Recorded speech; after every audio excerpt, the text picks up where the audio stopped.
My most popular video so far was all about whether you should teach as a tutor on the platform Cambly. I noticed on that video I got a lot of questions about it, and some questions came up again and again, so I thought, why not make a frequently asked questions video?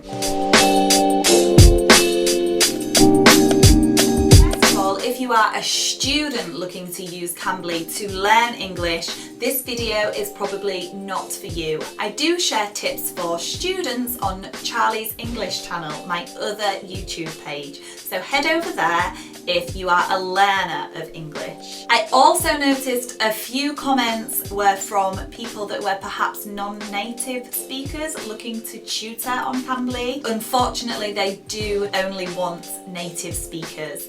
So let's get into the questions. Number one, I was recently asked, what browser do I use?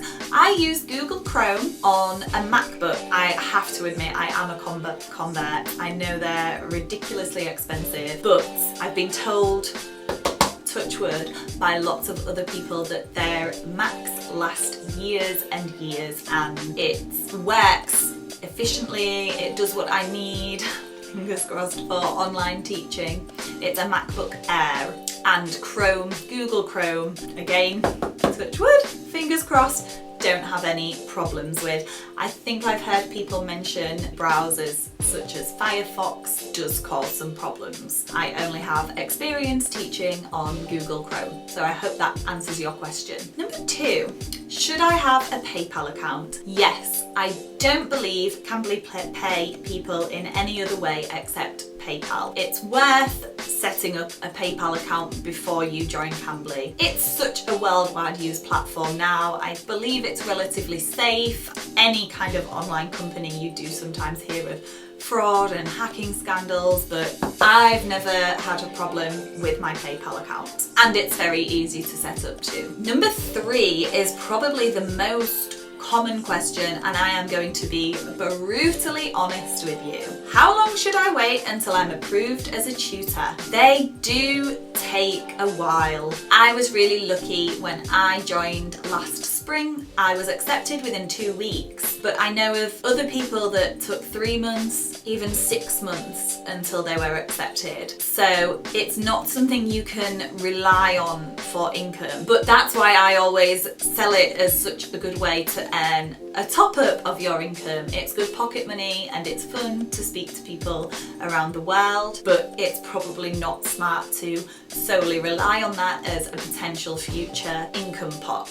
I don't know why it takes so long. I think they maybe did a big recruitment drive and got more tutors than they needed, and I guess it seems not many tutors leave very often because of the flexibility. So it hasn't opened up any new spaces for the demand that they are getting. Again, if you have applied and you are not a native speaker, there will be little telltale signs in your grammar perhaps. Number four, are the classes through a webcam or can I use a phone? The classes are always through a webcam, even though students can use any kind of netbook or smartphone for their lesson. Tutors are required to be working from a laptop. In fact, you only have limited use of the Cambly website from a mobile phone. You can accept reservations, but then I can never actually then go and look at my reservation schedule. All of that is done on the computer. Is it just chatting to students, or do I have to follow a class? So the answer to that question is it really depends on the student and what the student wants, but you can put what style of teacher you are in your profile and hope that attracts the right students for you. I do either use the classes provided by Cambly, and I do think they have a good large library of classes to suit lots of different needs,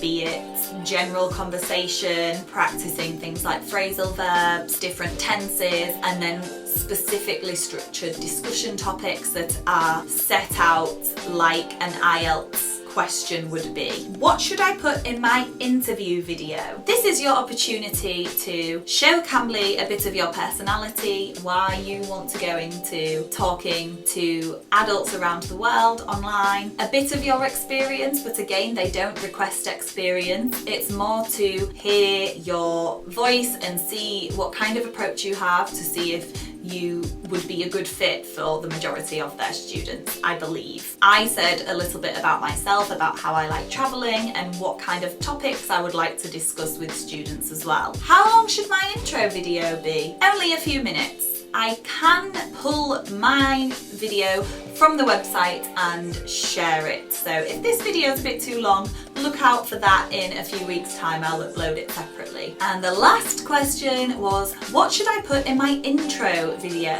So remember, you do an interview video that you submit to Cambly, and when you're accepted, you have the opportunity to do an introduction video that goes on your profile for students to see when they're browsing and looking for a tutor that's right for them. So your intro video wants to reflect your personality. There is no point lying in an intro video and saying, I'm really good at grammar, I like structure and planning my lessons, if actually you only want casual conversation and your grammar isn't up to scratch, because then you will get students coming to you with questions you might not remember from school. So be yourself in your intro video, be professional yet personable, say a little something about you. It could be an icebreaker. Sometimes, quite regularly actually, when I get new students, they'll say, oh, I see that you used to work in recruitment, can you help with my CV? That's something I enjoy to do, so I'm happy to take on those types of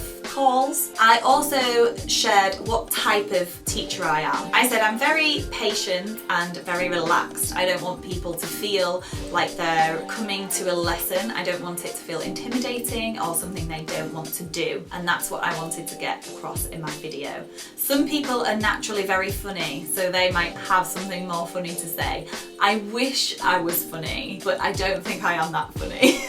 If I just say, yeah, have a lesson with me, it will be hilarious. And then they got there and I'd be like, so, how's the weather? They would probably be disappointed. Okay, that's all the questions I've had recently on my Cambly video. I hope it's helpful for you. If you have more questions that have not been answered, please put them down below, and if this is a popular thing people want to see, I will answer more. For now, if you haven't seen my first video on Cambly, check that out because that might give you some answers too. And if you enjoyed this video, please like and subscribe, and find me on Instagram, Charlie's_English_channel, and I hope to see you soon.